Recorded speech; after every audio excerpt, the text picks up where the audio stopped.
শরীরে এমন ভাবে গন্ধ হলো, গ্রামের কোনো মানুষ টিকতে পারে না। গ্রামবাসীরা ডাক দেয়া বলল, রহিমা, ও রহিমা, তুমি তোমার আয়ুবকে নিয়ে তুমি আমাদের গ্রাম ছেড়ে চলে যাও। ও বন্ধুগণ, আমার দুঃখের বিষয়, হযরত আয়ুব আলাইহিস সালাতু ওয়াস সালাম অনেক দিন রোগা অবস্থায় ছিলেন। হযরত আয়ুব আলাইহিস সালাম দাঁড়াইতে পারেন নাই। আয়ুব নবী কোন মতে বসেন, কিন্তু এরপরে আয়ুব আলাইহিস সালাতু ওয়াস সালাম আল্লাহর ইবাদত থেকে মাহরুম থাকেন নাই, বসে বসে নামাজ পড়েন। হযরত আয়ুব আলাইহিস সালাতু ওয়াস সালামকে রহিমা ডাক দেয়া বলেন, স্বামী গো, ও স্বামী, এই গ্রামবাসীরা তো আপনাকে থাকতে দিবে না। স্বামী গো, এখন কি করা যায়? আয়ুব নবী ডাক দেয়া বলেন, বিবি রে, এই গ্রামের মানুষ যদি আমাকে থাকতে দেয় না, তাহলে তুমি আমাকে এই জঙ্গলের মধ্যে নিয়ে যাও। ও বন্ধুগণ আমার, হযরত আয়ুব আলাইহিস সালাতু ওয়াস সালাম বিবি রহিমার কাঁধের মধ্যে উঠলেন। এত কষ্ট করে আয়ুব আলাইহিস সালাতু ওয়াস সালামকে নিয়ে বিবি রহিমা জঙ্গলের মধ্যে চলে গেলেন। এখন খাওয়ার কিছুই নাই, ধন সম্পদ যা ছিল সব শয়তান গায়েব করে ফেললো। ও বন্ধুগণ আমার, হযরতে মা রহিমা গ্রামে গ্রামে ভিক্ষা করেন, কোন সময় কাজ করেন, বেশিরভাগ কাজ করেন, ভিক্ষা করেন না। আমার ভুল হয়েছে, ভিক্ষা করেন না, কাজ করেন। কিন্তু নবীদের জন্য তো ভিক্ষা হারাম, নবীর বিবিদের জন্য ভিক্ষা হারাম। মা রহিমা গ্রামে গ্রামে কাজ করেন, কাজ করে যা পান স্বামীকে নিয়ে খান। একদিন এই ইবলিস শয়তান আবার কি করলো, গ্রামের সব মানুষদেরকে বললো, এই রহিমাটা ভালো নয়, এদেরকে কাজ দিবা না, কারণ তার শরীরের মধ্যে পচা গন্ধ লেগে আছে, তার স্বামীটা পচা, তোমরা কেউ কাজ দিবা না। যদি তোমরা তাকে কাজ দাও আর বাড়ির মধ্যে তাকে, তার স্বামীর যে রূপটা হয়েছে এই রূপটা তোমাদের মধ্যে ছড়িয়ে যাবে। বলেন নাউজুবিল্লাহ। গ্রামের কোনো মানুষ কাজ দিল না। লম্বা কথা, আমি এইদিকে আর গেলাম না। ও বন্ধুগণ আমার, হযরত আয়ুব আলাইহিস সালাতু ওয়াস সালাম পাহাড়ের মধ্যে বসে আছেন আর আল্লাহ রাব্বুল আলামিনের জিকির করতেছেন। লা ইলাহা ইল্লাল্লাহ, লা ইলাহা ইল্লাল্লাহ, জোরে লা ইলাহা ইল্লাল্লাহ, লা ইলাহা ইল্লাল্লাহ। ভাইজান বহু দূরে মদিনা, আমরা কেমনে যাব জানি না। বহু দূরে মদিনা, আমরা কেমনে যাব জানি না। দয়া করো দয়াল আল্লাহ, দয়া করো দয়াল আল্লাহ, মেটাও মনের কামনা। লা ইলাহা ইল্লাল্লাহ, জোরে লা ইলাহা ইল্লাল্লাহ, লা ইলাহা ইল্লাল্লাহ, মুহাম্মদ রাসূলুল্লাহ, লা ইলাহা ইল্লাল্লাহ, লা ইলাহা ইল্লাল্লাহ, লা ইলাহা ইল্লাল্লাহ, মুহাম্মাদুর রাসূলুল্লাহ সাল্লাল্লাহু আলাইহি ওয়াসাল্লাম। ও বন্ধুগণ আমার, একদিন এদিন তো বিবি রহিমা কোনো কাজ পাইলেন না, বাড়িতে চলে আসলেন, পাহাড়ে চলে গেছেন। এখানে ছোট্ট করে একটি কুড়ে ঘর, ঘরের মধ্যে চলে আসছেন। এসে দেখেন হযরতে আয়ুব আলাইহিস সালাতু ওয়াস সালামের শরীর থেকে একটা পোকা বের হয়ে পড়ে গেছে। হযরতে আয়ুব নবী ওই পোকাটাকে আবার শরীরের মধ্যে এইভাবে দিয়ে দিলেন। মা রহিমা বুঝতে পারলেন না। মা রহিমা ডাক দিয়ে বলেন, স্বামী গো, ও স্বামী, এতদিন আমি সব কিছু বুঝতে পারলাম, কিন্তু আজকে আপনি এই যে পোকাটা পড়ে গেল, আপনি আবার এই পোকাটা আপনার শরীরের মধ্যে আপনি তুলে দিলেন, এটার বেদটা কি আমাকে একটু বলেন। হযরতে আইয়ুব নবী ডাক দিয়ে বলেন, বিবি রে, এ বিবি, এই পোকাটা তুলে দিলাম তার কারণ কি জাননি? ও বিবি, কাল কিয়ামতের দিন আল্লাহ রাব্বুল আলামিন যদি আমাকে প্রশ্ন করেন, রে আইয়ুব, আমি এই পোকাগুলা তোমার শরীরের মধ্যে তাদের আহার বানিয়ে দিয়েছিলাম, কিন্তু তুমি রাজি ছিলে না, যার জন্য আমার এই পোকাটা তোমার শরীর থেকে চলে আসছে। ও বিবি, এই প্রশ্ন যদি আমার আল্লাহ আমাকে করে পেলেন, আমি আমার আল্লাহকে কি জবাব দিব, যার জন্য এই পোকাটা আমি আবার শরীরের মধ্যে দিয়েছি? বলেন সুবহানাল্লাহ। নবীর প্রেমিকেরা দিশাহারা মোহরনের বয় করে না, প্রেম তো মরে না। সবাই বলেন নবীর প্রেমিকেরা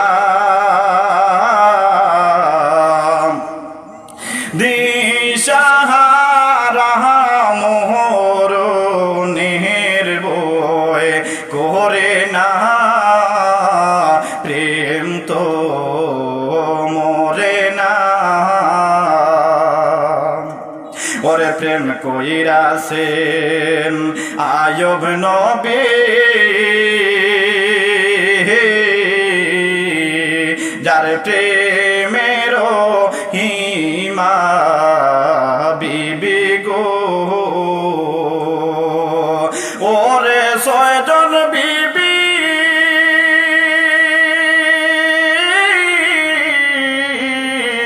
নবী চাড়লো, রহিমা তো ছাড়ে না, প্রেম তো মরে না। নবীর প্রেমিকেরা দিশাহারা মোহরনের বয় করে না, প্রেম তো মরে না। বলেন সুবহানাল্লাহ। ভালো লাগছে না খারাপ লাগছে? জি ভালো লাগছে। জি ও বন্ধু আমার, হযরতে রহিমা বললেন, স্বামী গো, ও স্বামী, আপনার মর্ম কথা আজকে আমি বুঝতে পারলাম। এই বলে বিবি রহিমা ডাক দিয়ে বলেন, স্বামী গো, আজকে আমি সারাটা গ্রাম আমি তালাশ করলাম, কোন মানুষ আমাকে তো কোনো কাজ দিল না। হযরতে আইয়ুব নবী ডাক দিয়ে বলেন, বিবি রে, এটা তো আল্লাহর মর্জি। কার মর্জি? এটা তো আল্লাহর মর্জি। কতটুকু অটল ও বন্ধু আমার! কিন্তু এরপরে হযরতে আইয়ুব আল্লাহর জিকির বন্ধ করেন নাই। এমন সময় হযরতে আইয়ুব নবী বুঝতে পারলেন জিহ্বার মধ্যে একটা পোকা চলে গেছে, এখন আর আল্লাহ আল্লাহ করতে পারেন। হযরতে আইয়ুব নবী এই সময় বললেন, আল্লাহ গো, ও আল্লাহ, আমার ধন সম্পদ, ছেলে সন্তান, যা কিছু আপনি দিয়েছিলেন গো আল্লাহ, আল্লাহ সব তো আপনি নিয়ে গেছেন। আমি না শুকর হই না, আমার সমস্ত শরীরের মধ্যে হাড় ব্যতীত আর কোনো মাংস নাই, সব আমি পোকাকে পোকার আহার বানিয়ে দিয়েছিলেন আপনি, আমি দিয়ে দিছি। কিন্তু গো আল্লাহ, আমি তোমার জিকির থেকে মাহরুম থাকতে পারি না। কিন্তু আজকে আমার বড় দুঃখ হয়, আমি যে জিহ্বা দিয়ে তোমার নামটা আমি নিব গো আল্লাহ, আল্লাহ গো এই জিহ্বাটা আমার এখন চলে যাচ্ছে, এই পোকাগুলা আমার জিহ্বাটাকে ফেলেছে গো আল্লাহ, আমাকে ক্ষমা করো, আমি যেন তোমার নাম আমি জিহ্বা দিয়ে ডাকতে পারি। ও বন্ধুগণ আমার, এত কষ্ট করার পর হযরত আইয়ুব নবী আল্লাহকে বলেন নাই, কিন্তু আজকে আমরা আল্লাহর এমন বান্দা হলাম, আমাদেরকে রব্বুল আলামিন কি দিলেন না ভাই? হাত দিয়েছেন, পাও দিয়েছেন, শরীরের মধ্যে বল দিয়েছেন, কিন্তু আজকে আমরা আল্লাহ রব্বুল আলামিনকে আমরা এমন ভাবে ভুলে গিয়েছি, যার জন্য আমরা মসজিদের মধ্যে যাওয়ার পর মসজিদগুলা দেখা যায় খালি, ঠিক কিনা বলুন? ফজরের সময় মসজিদের মধ্যে যাওয়ার পর দেখা যায় শুধু ইমাম সাহেব, কোন সময় কোন মসজিদের মধ্যে ইমাম সাহেব নাই। এইভাবে হইতেছে কি হইতেছে না ভাই? ও বন্ধুগণ আমার, আল্লাহর নবীরা কত কষ্ট করে এই জমিনের মধ্যে দিন রেখে চলে গেছে। বন্ধুগণ আমার, নবী মুহাম্মদুর রাসূলুল্লাহ সাল্লাল্লাহু আলাইহি ওয়াসাল্লাম কত বড় ধনী ছিলেন। নবীজির ধন যতটুকু ছিল, ওই ধনগুলা যদি আজকের জমিনের মধ্যে কোন মানুষের মধ্যে হতো, ও বন্ধুগণ আমার, আমি বুঝতে পারি এই জমিনের মধ্যে সর্বশ্রেষ্ঠ ধনী হয়ে যেত। বলেন সুবহানাল্লাহ। নবীজির যত ধন ছিল সব ধন নবীজি আল্লাহর রাস্তায় দিয়ে দিয়েছেন। বলেন সুবহানাল্লাহ। ও বন্ধুগণ আমার, নবীজির নানা ছিলেন আব্দুল ওয়াহাব জুহরির নাম কি ছিল? আব্দুল ওয়াহাব জুহরি মদিনার সবচেয়ে বড় ধনী ব্যক্তিত্ব ছিলেন হযরতে আব্দুল ওয়াহাব জুহরি। বলেন সুবহানাল্লাহ। আব্দুল ওয়াহাব জুহরির একজন মাত্র মাইয়া ছিলেন, নাম কি? মা আমিনা। হযরতে আমিনা, মা আমিনা ছিলেন নবীজি মুহাম্মদুর রাসূলুল্লাহ সাল্লাল্লাহু আলাইহি ওয়াসাল্লামের মা, আর আব্দুল ওয়াহাব জুহরির একমাত্র মেয়ে। হযরত আব্দুল ওয়াহাব জুহরি যেই সময় মারা গেলেন, মারা যাওয়ার সময় আব্দুল ওয়াহাব জুহরির সমস্ত ধন সম্পদ মা আমিনার নামে লিখে দিয়ে চলে গেলেন। বলেন সুবহানাল্লাহ। ও বন্ধুরা আমার, কিতাবের মধ্যে এসেছে, কোন হাদিসের কিতাবের মধ্যে নয়, তারিখের কিতাবের মধ্যে এসেছে, ইতিহাসের কিতাব। ওই আব্দুল ওয়াহাব জুহরি কতটুকু ধনী ছিলেন কিতাবের মধ্যে এসেছে। আমাদের ইন্ডিয়ার বর্তমান প্রায় কয়েক হাজার কোটি টাকার মালিক ছিলেন আব্দুল ওয়াহাব জুহরি, মদিনার সেই যুগের সবচেয়ে বড় ধনী। ওই আব্দুল ওয়াহাব জুহরির মেয়ে ছিলেন মা আমেনা। মা আমেনা যেই দিন এই দুনিয়া ছেড়ে চলে গেলেন, মা আমেনার কি আর কোন ছেলে সন্তান ছিলেন? আর দুইজন ছিলেন না তিনজন ছিলেন? কয়জন ছিলেন? শুধু একজন, নবী মুহাম্মদুর রাসূলুল্লাহ সাল্লাল্লাহু আলাইহি ওয়াসাল্লাম মের বয়স যেই সময় 6 বছর হয়ে গেল, বাবার কবর দেখতে চলে গিয়েছিলেন। ও বন্ধুগণ আমার, আমার নবীজি কত বড় এতিম, নবীজির মতো দুঃখী, নবীজির মতো বড়, নবীজির মতো সুখী এই জমিনের মধ্যে কোন মানুষ নাই, নবীজির মতো আদর্শওয়ালা কোন মানুষ নাই। নবীজি মুহাম্মদুর রাসূলুল্লাহ সাল্লাল্লাহু আলাইহি ওয়াসাল্লাম মের বয়স যেই সময় 5 বছর 6 মাসের মতো হয়ে গেছে, প্রায় 7-8 মাসের মতো হয়ে গেছে। নবীজি খেলা দেখতে মাঠের মধ্যে চলে যাইতেন। একদিন নবীজি আর বাড়ির মধ্যে আসতেছেন না, প্রায় সন্ধ্যা হয়ে গেছে। মা আমেনার চিন্তা আসলো, আরে প্রতিদিন আমার ছেলে মুহাম্মদ খেলা দেখতে চলে যায়, প্রতিদিন চলে আসে, আজকে কেন আসলো না? হয়তো জঙ্গলের বাঘ আমার ছেলে মুহাম্মদকে খেয়ে ফেলেছে। ও বন্ধুগণ আমার, এই চিন্তা মনের মধ্যে নিয়ে মা আমেনার ঘরের মধ্যে থাকতে পারলেন না, বাড়ি থেকে বের হয়ে গেলেন। বের হয়ে গিয়ে গ্রামবাসীদেরকে ডাক দা বলেন, গ্রামবাসীরা রে, ও গ্রামবাসীরা, তোমরা কি আমার ছেলে মুহাম্মদকে দেখেছো?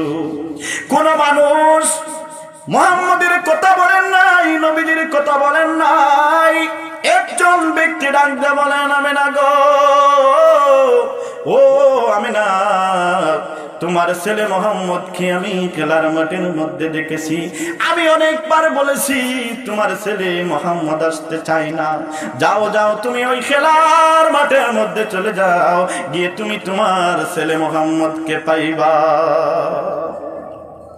ও বন্ধুগণ আমার, মা আমিনা পাগলের মতো চলে গেলেন।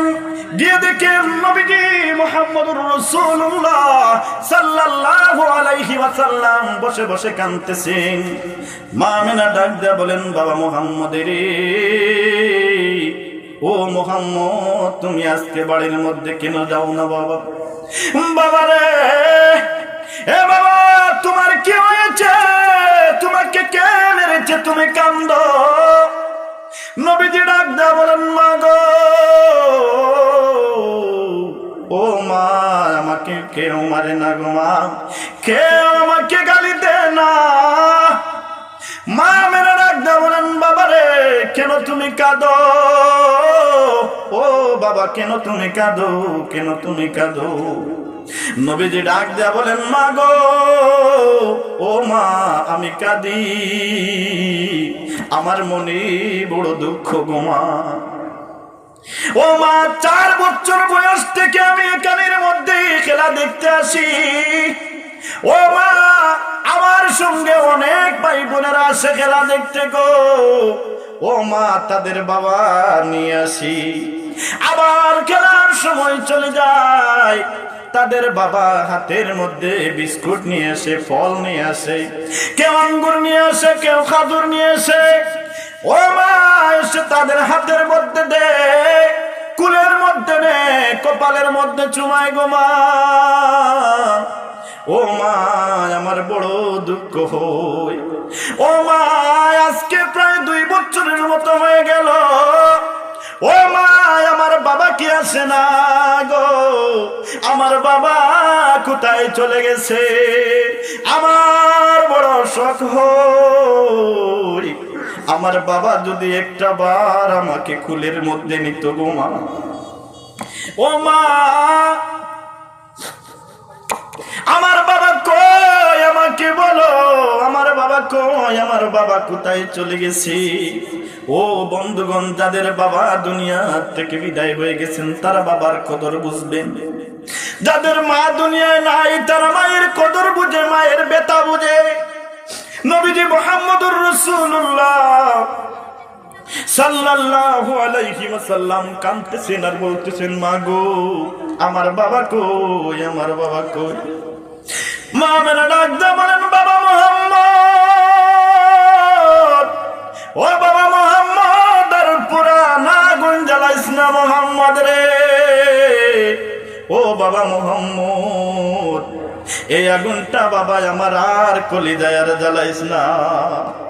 এ বাবা মুহাম্মদ, তোর বাবা এই জমিনের মধ্যে বেঁচে নাই, তোর বাবা এই জমিনের মধ্যে বেঁচে নাই, তোর বাবা এই দুনিয়া ছেড়ে কবর দেশে চলে গেছে রে বাবা। আমি তোর বাবাকে আর এনে দিতে পারবো না। ও বন্ধুগণ আমার, মায়ের কাছ থেকে যেই সময় এই খবরটা নবীজি মুহাম্মদুর রাসূলুল্লাহ সাল্লাল্লাহু আলাইহি ওয়াসাল্লাম শুনেছেন, শোনার পরে নবীজির কান্নাটা আরো বেড়ে গেল। নবীজি ডাক দিয়ে বলেন, মা, ও মা, আমার বাবার কবর কোথায় গো মা? আমার বাবার কবর কোথায়? আমি আমার বাবার কবরটা একটা নজর আমি দেখতে চাই। মা মেনা ডাক দেয়া বলেন, মুহাম্মদ রে, ও মুহাম্মদ, আয় বাবা, আমার সঙ্গে আয়। তোর তোর দাদা আব্দুল মুত্তালিবকে গিয়ে বলবো, তোর দাদা যদি অনুমতি দেয় আমি তোমাকে নিয়ে তোমার বাবার কবর দেখতে যাব। বলেন সুবহানাল্লাহ। নবীর প্রেমে পাগল হইলে, নবীর প্রেমে পাগল হইলে আল্লাহ তাআলা খুশি। নবীর দুরূদ পড়ো দিবানিশি, নবীর প্রেমে পাগল হইলে, নবীর প্রেমে পাগল হইলে আল্লাহ তাআলা খুশি। নবীর দুরূদ পড়ো দিবানিশি। ওরে নবীর প্রেমে পাগল হইলে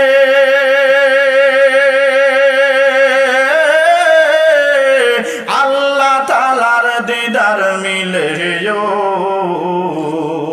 ওরে নবীর প্রেমে পাগল হইলে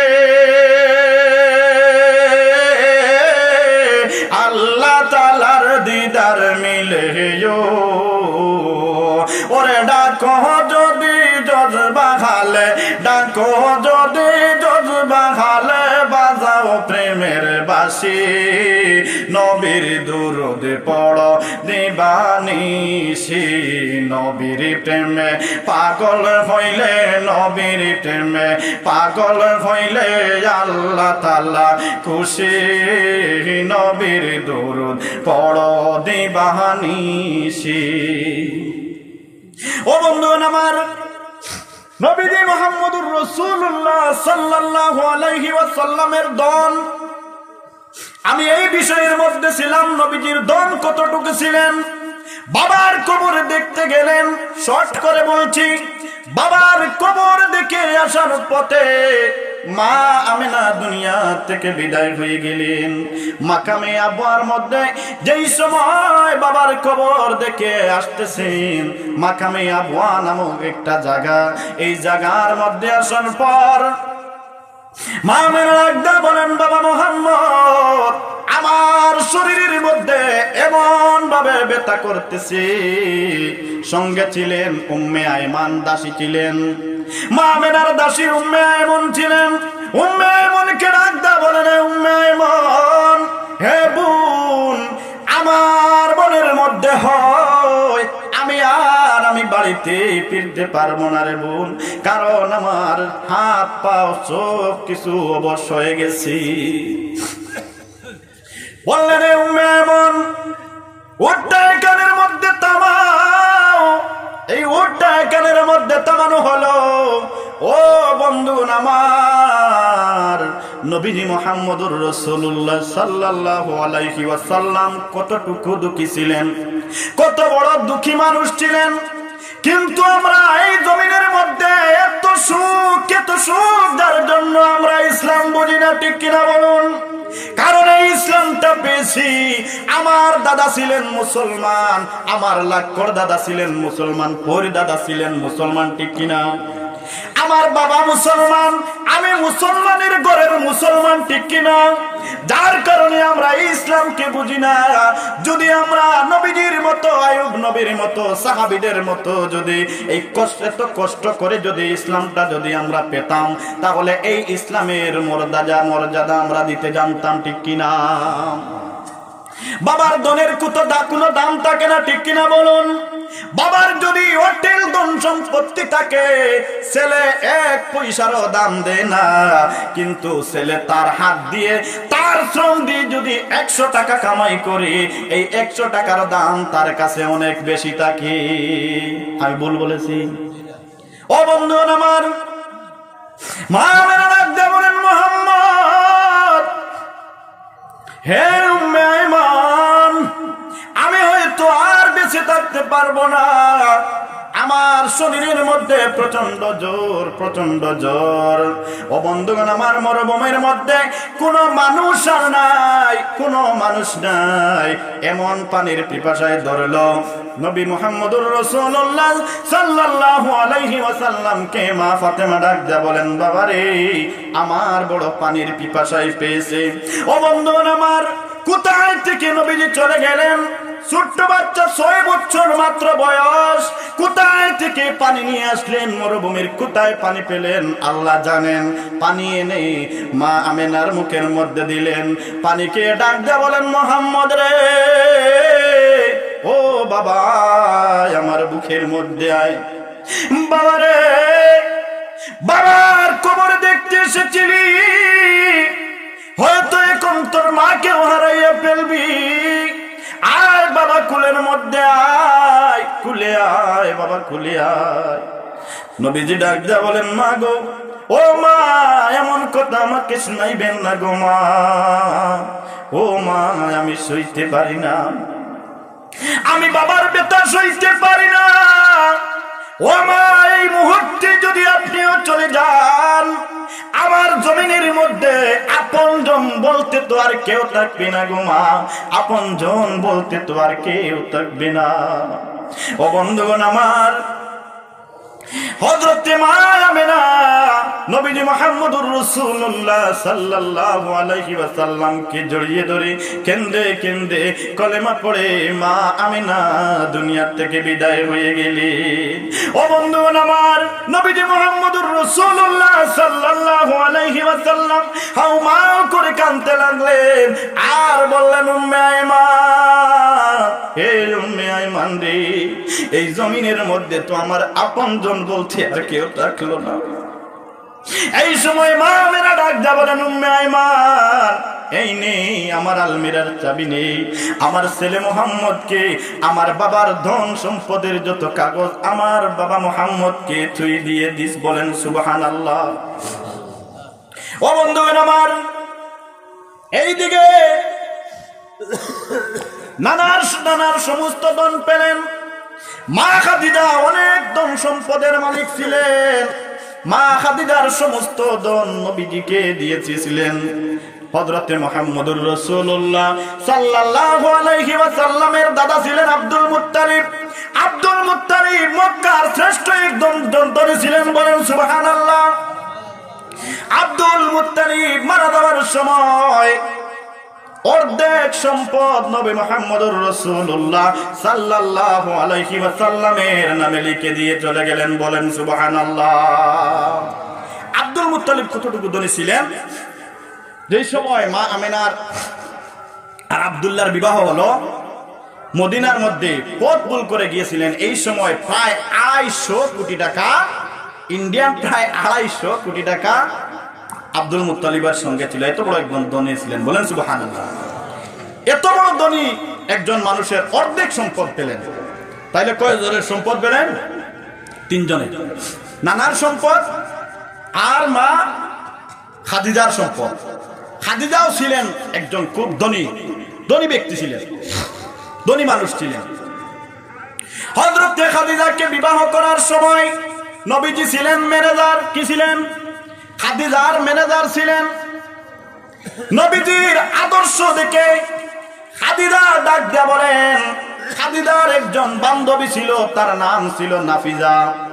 নাফিজাকে ডাক দিয়া বলেন, নাফিজারে বান্ধবী শুন, আমি তো বলেছিলাম এই জমিনের মধ্যে আমি আর কোন স্বামী গ্রহণ করব না, কারণ আমি 2 বার বিবাহ করেছি, 2টা স্বামী গ্রহণ করেছি, কিন্তু তারা শুধু আমার কাছ থেকে টাকা নিতে চায় আর কিছু চায় না। যার জন্য আমি বলেছিলাম আমি আর কোন স্বামী গ্রহণ করব না। কিন্তু এই মুহাম্মদের, আমার এই মেরজারের আদর্শ দেখে আমার মনের মধ্যে এসেছে, উনি যদি আমাকে বিবাহ করে আমি তাকে বিবাহ করব। বলেন সুবহানাল্লাহ। কি দেখে? আদর্শ দেখে। কি দেখে? আচ্ছা, নবী মুহাম্মদুর রাসূলুল্লাহ সাল্লাল্লাহু আলাইহি ওয়াসাল্লাম এই জমিনের মধ্যে যে ইসলাম রেখে গিয়েছেন, কি দিয়ে রেখেছেন? আদর্শ দিয়ে। কি দিয়ে? আদর্শ দিয়ে মানুষকে জাদু করে ফেলেছেন। বলেন সুবহানাল্লাহ। ও বন্ধুগণ আমার, খাদিজার অনেক সম্পদ ছিল। আমি কোটাগুলো শর্ট করে বললাম।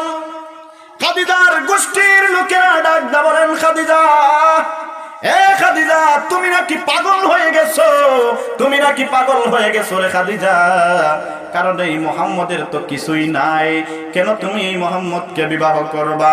খাদিজা ডাক দা বলেন, আমার গোষ্ঠীর লোকেরা, তোমরা আমাকে আমাকে একটা কলম দাও আর একটা কাগজ দাও, আমার সব সম্পদ আমি মুহাম্মদের নামে লিখে দিয়ে আমি মুহাম্মদকে এই মক্কার জমিনের সর্বশ্রেষ্ঠ একজন ধনী মানুষ বানাইয়া দিব। বলেন সুবহানাল্লাহ। হযরত মুহাম্মদুর রাসূলুল্লাহ সাল্লাল্লাহু আলাইহি ওয়াসাল্লামকে সমস্ত ধন লিখে দিয়ে বলছেন স্বামী গো, ও স্বামী, আমার এই ধন সম্পদগুলা আমি তোমাকে লিখে দিলাম। এই ধন সম্পদের মধ্যে আমার 1 টাকারও দাবি নাই, আপনার যা ইচ্ছা হয় আপনি তাই করতে পারেন। বলেন সুবহানাল্লাহ। এটা হলো খাদিজার আদর্শ। কার আদর্শ? খাদিজার আদর্শ। আজকে আমাদের বাংলাদেশে হোক আর আমাদের ইন্ডিয়ায় হোক অনেক খাদিজা আছে কিনা? যে অনেক খাদিজা আছে, কিন্তু আপনি রুজি করবেন দেখবেন এর মধ্যেও প্রশাসন চালায়, আইন চালায় কি চালায় না? আপনি যত টাকা রুজি করেন, বেশি বেশি যদি রুজি করেন আর যদি আপনার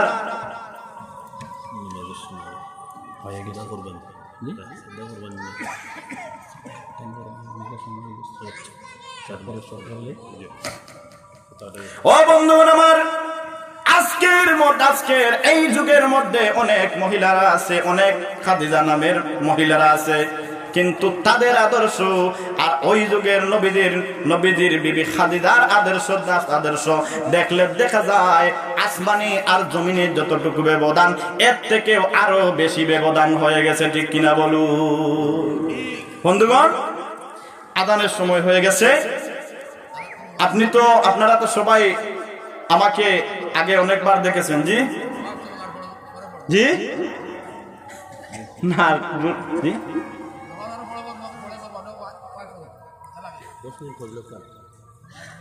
10 মিনিট আর কি হবে।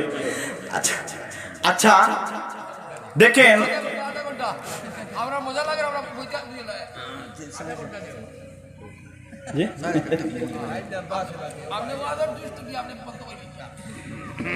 তাইলে বন্ধুগণ, এই খাদিজা সমস্ত ধন সম্পদ নবীজির নামে লিখে দিলেন। বলেন সুবহানাল্লাহ।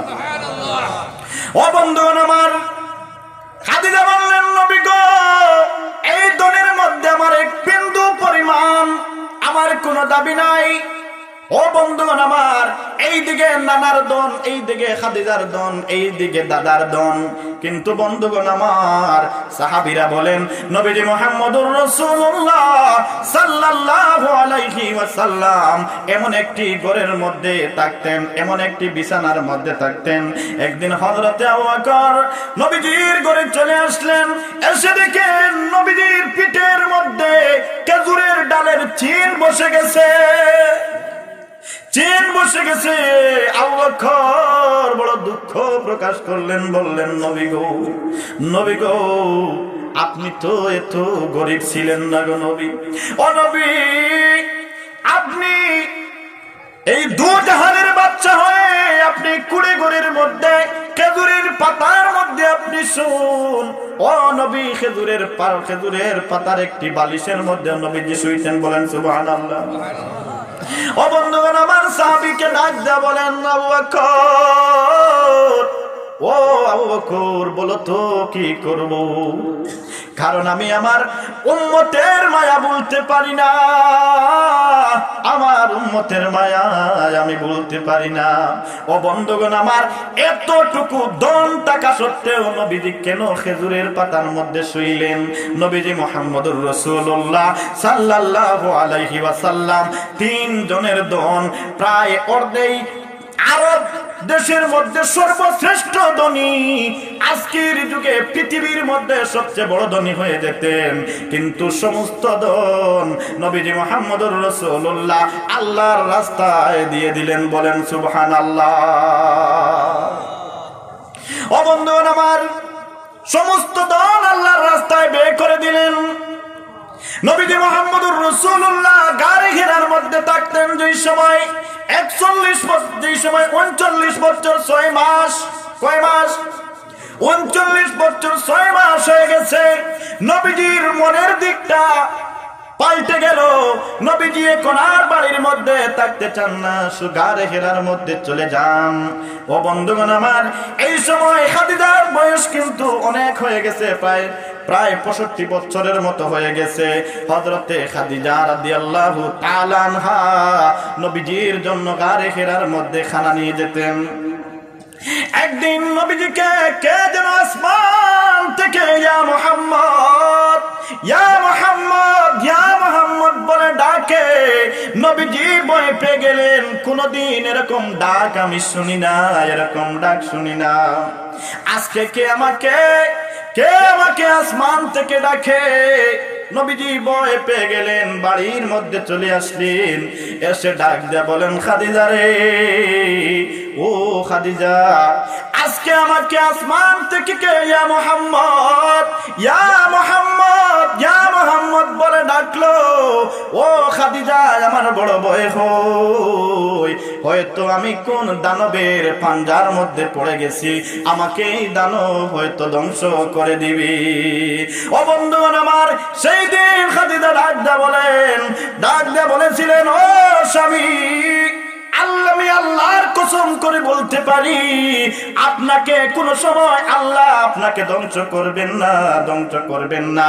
তার কারণ হলো আপনার কাছে চারটা গুণ আছে। এই 4 গুণওয়ালা মানুষ এই পৃথিবীর মধ্যে আর নাই। বলেন সুবহানাল্লাহ। এত আস্তে বললেন, এই পৃথিবীর মধ্যে 4 গুণওয়ালা মানুষ নাই। বলেন সুবহানাল্লাহ। ও স্বামী, এই মক্কার জমিনের মধ্যে, পৃথিবীর মধ্যে এমন আদর্শওয়ালা মানুষ আমি দেখি না, যার জন্য আল্লাহ রাব্বুল আলামিন কোন সময় আপনাকে ধ্বংস করবেন না। স্বামী গো, ও স্বামী, আপনার কাছে প্রথম একটি আদর্শ হলো আপনি গরিবদেরকে বেশি সহায়তা করেন। ও স্বামী, আপনার তো ধন সম্পদ কম ছিল না, সব ধন সম্পদ আপনি গরিবদেরকে বন্টন করে দিয়েছেন, আত্মীয় স্বজনের কাছে বন্টন করে দিয়েছেন। যার জন্য ও নবী, আপনার 2টা গুণ হলো আপনি গরিবদেরকে সহায় করেন, আর একদিকে আপনি আত্মীয় স্বজনদেরকে ভালো সম্পর্ক রাখেন। সমস্ত ধন আপনি গরিবদেরকে বন্টন করে দিয়েছেন, আত্মীয় স্বজনের মধ্যে দিয়ে দিয়েছেন। আত্মীয় স্বজনের দোয়া আপনার উপরে আছে, গরিবদের দোয়া আপনার উপরে আছে। যে মানুষের উপরে 4টা গুণ থাকে, এই গুণের মধ্যে 4টা গুণ থেকে একটার মধ্যে আপনার কমতি নাই। আপনার উপরে আপনার আত্মীয় স্বজনের দোয়া, গরিবদের দোয়া আছে, যার জন্য আল্লাহ রাব্বুল আলামিন কোন সময় আপনাকে ধ্বংস করবেন না। বলেন সুবহানাল্লাহ। 3 নম্বর গুণ হলো আপনি মুসাফিরদেরকে বেশি ভালোবাসেন। মুসাফিরের দোয়া যার উপরে তাকে গো স্বামী, ও স্বামী, কোন সময় তাকে আল্লাহ ধ্বংস করেন নাই। আপনি মুসাফিরদেরকে এত বেশি ভালোবাসেন, আর মুসাফিররা আপনার জন্য দোয়া করেন। ও স্বামী, 4 নম্বর গুণ হলো আপনি মাজলুমদের পক্ষে থাকেন। বলেন সুবহানাল্লাহ। মাজলুম বুঝতে পেরেছেন? জি, মাজলুম হলো ওই মানুষ, যে মানুষের শক্তি কম। কি কম? গায়ের মধ্যে শক্তি কম, ধনের দিকে শক্তি কম। একজন ধনী মানুষ, গায়ের মধ্যে শক্তিওয়ালা মানুষ, আরেক ঠেলাওয়ালা রিক্সাওয়ালার ছেলেকে যদি মারে, আর আপনি যদি আবার ওই ধনী মানুষের ছেলের পক্ষ যদি হয়ে যান, আপনি হলেন নিমককারাম, আপনি বেবিচার। নবীজি এইরকম কাজ কোনোদিন করতেন না। নবীজি মুহাম্মদুর রাসূলুল্লাহ সাল্লাল্লাহু আলাইহি ওয়াসাল্লাম সব সময় মাজলুমের পক্ষে থাকতেন। মা খাদিজা ডাক দিয়া বলেন, স্বামী গো, ও স্বামী, আপনার উপরে মাজলুমদের দোয়া আছে, মুসাফিরদের দোয়া আছে, গরিবদের দোয়া আছে, আত্মীয় স্বজনের দোয়া আছে গো নবী গো স্বামী, যার জন্য 4টা গুণ আপনার পুরাপুরি আছে। এই 4 গুণওয়ালা মানুষ আমি এই মক্কার জমিনের মধ্যে দেখি না। বলেন সুবহানাল্লাহ। কিন্তু বন্ধুগণ, দেখা যায় আজকে আমাদের মধ্যে একটাও গুণ নাই। আছে? জি, একটাও গুণ নাই। আমার আজকে হাত বড় হয়ে গেল, আজকে আমি আমার মাকে আমি দেখতে পারি না, বাবাকে দেখতে পারি না, ভাইকে দেখতে পারি না, বোনকে দেখতে পারি না।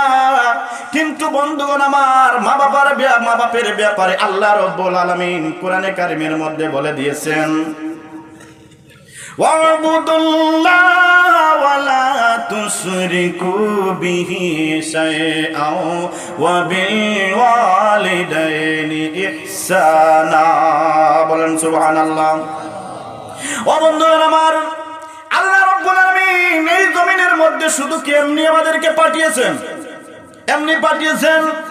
আপনি যদি বাড়ির মধ্যে যদি একটি কমলার গাছ বা পেয়ারার গাছ, একটা সুপারির গাছ যদি লাগান, তার পিছনে আপনার উদ্দেশ্য কি?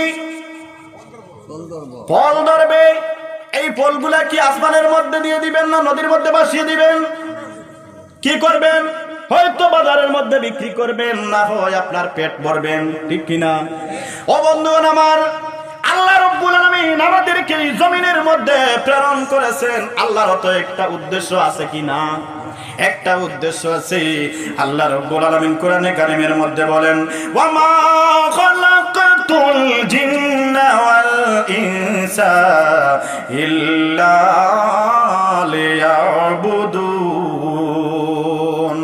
ও দুনিয়ার মানুষ, আমি এই পৃথিবীর মধ্যে আমি জিন এবং ইনসান জাতিকে সৃষ্টি করেছি, আমার একটা উদ্দেশ্য আছে। তোমাদেরকে আমি এই জমিনের মধ্যে দিয়েছি, তোমরা আমার ইবাদত করবে। বলেন সুবহানাল্লাহ। ও বন্ধুগণ আমার, আমাদেরকে রব্বুল আলামিন ইবাদতের জন্য পাঠিয়েছেন, কিন্তু আজকে আমরা রব্বুল আলামিনের কাছ থেকে অনেক দূরে সরে গেছি, ঠিক কিনা বলুন? কিন্তু আল্লাহ রব্বুল আলামিন আমাদেরকে বলেন নাই যে তোমরা সব সময় তোমরা মসজিদের মধ্যে বসে বসে ইবাদত করবে, না না। ও বন্ধুগণ, তুমি তোমার কর্মস্থলে বের হয়ে যাইবা, তুমি ঘর থেকে বের হওয়ার সময় তুমি তোমার মায়ের কাছ থেকে অনুমতি নাও, বাবার কাছ থেকে অনুমতি নাও, আর বিসমিল্লাহ বলে তুমি ঘর থেকে বের হয়ে যাও। ও বন্ধুগণ, তুমি তোমার কর্মস্থলে যতক্ষণ পর্যন্ত থাকবা, আল্লাহ রাব্বুল আলামিন বলেন তোমার নামায় আমলের মধ্যে সব সময় সওয়াব লেখা হবে। বলেন সুবহানাল্লাহ। ও বন্ধুগণ আমার, আল্লাহ রাব্বুল আলামিন মা বাপের ব্যাপারে অনেক জায়গায় বলেছেন, তোমরা মা বাবার কথা শোনো, আমার ইবাদত করার মা বাবার খেদমত করো। কিন্তু বন্ধুগণ আমার, বড় দুঃখের বিষয়, অনেক জায়গার মধ্যে দেখা যায় বাবাকে ছেলে খুন করে ফেলেছে, মাকে ছেলে খুন করে ফেলেছে, ফেলে কি ফেলে না? জি, আমি একটা আপনাদের বাংলাদেশের একটা ভিডিওর মধ্যে দেখলাম, বৃদ্ধ বাবা মেয়েটা বাবাকে এমন ভাবে দাড়ির মধ্যে ধরে ধরে মারতেছে, এরপরে তার পিছনে মামলা হয়ে গেছে। আপনারা দেখেছেন এই ভিডিওটা? আপনারা দেখেছেন? কেউ দেখেছেন? এটা আপনাদের বাংলাদেশের একটা ভিডিও, আমি ফেসবুকের মধ্যে দেখেছি। বন্ধুগণ, এরকম আমরা মা বাবার নাফরমান যদি হয়, তাহলে আমাদের ইহকাল এবং পরকাল ধ্বংস হয়ে যাবে। আল্লাহ রাব্বুল আলামিন আমাদেরকে যেন এই তৌফিক দেন, আমরা আমাদের মা বাবার বেশি বেশি করে খেদমত করতে পারি। সবাই বলেন আল্লাহুম্মা আমিন। বন্ধুগণ, আর বেশি সময় যদি আমি ব্যয় করি, এটা অন্যায় হয়ে যাবে, কারণ সব দিকে আযান হচ্ছে, পাশাপাশি মসজিদ আছে, মানুষের নামাজের মধ্যে ডিস্টার্ব হবে, যার জন্য এখন জামাতের সময় হয়ে গেছে, এখন আমি শেষ করে দিলাম।